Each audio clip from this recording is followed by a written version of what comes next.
Yung Truckers Association, kahapon nakapanayam namin, matagal na ho silang humihingi ng tulong din sa BOC kasi meron pong congestion dyan ng mga containers and yung mga truckers po pagkatapos ilabas sa pantalan, yung mga may karga ng mga container, hindi maisauli dyan sa pantalan kasi nga puno.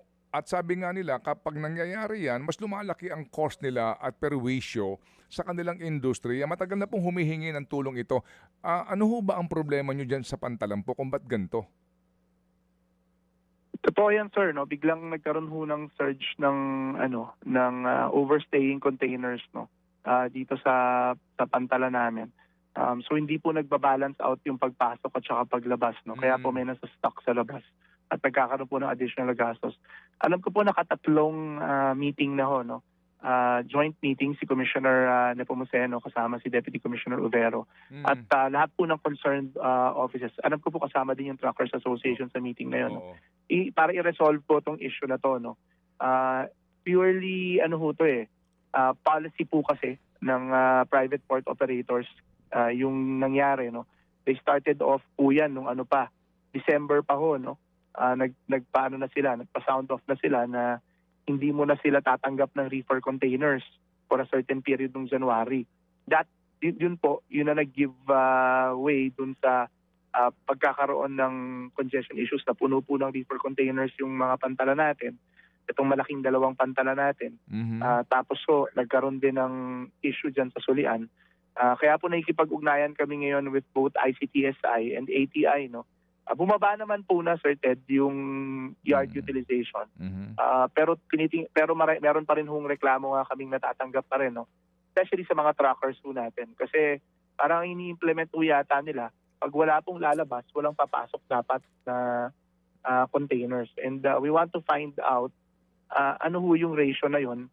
Kasi parang feeling namin baka mas marami yung overstaying kaysa naman dun sa lumalabas. At talaga naman pong pag ganun, hindi po makakabalik yung mga empty containers, sir, no?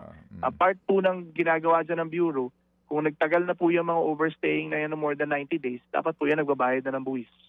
Hindi po pwedeng magtagal yan ng 90 days dito sa bansa natin. At kung pinagsasabit po namin ng records yung both ports natin, yung mga private port operators, at pinababantayan mo namin sa container control para po ma-assess.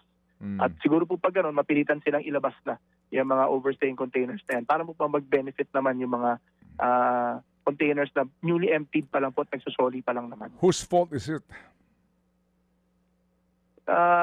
Sir, it's an internal policy, sir, ng port operator, sir. When you say port operator, sino po ito, sir?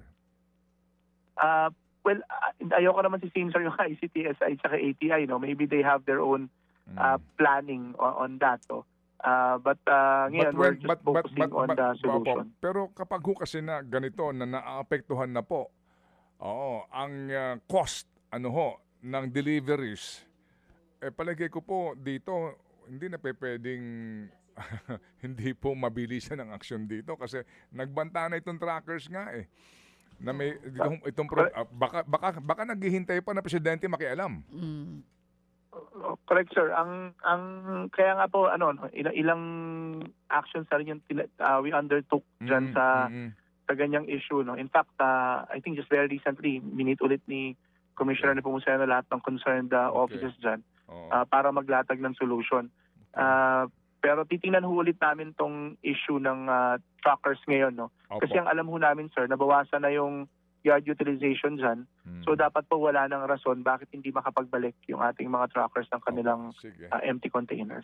Mga kapatid, para sa iba pang mga balita at impormasyon, sundan niyo po kami sa X, Instagram, Facebook at syempre sa TikTok, True Network PH. Mag-subscribe din po kayo sa aming YouTube channel, True Network. May website din po tayo, truenetwork.ph. At pwede nyo rin po kaming mapanood sa Channel 19 ng aming True FM TV. Lagi pa rin makinig sa radyo dito po sa 105.9 True FM dahil dito, laging true sa'yo, kapatid. Ito tayo sa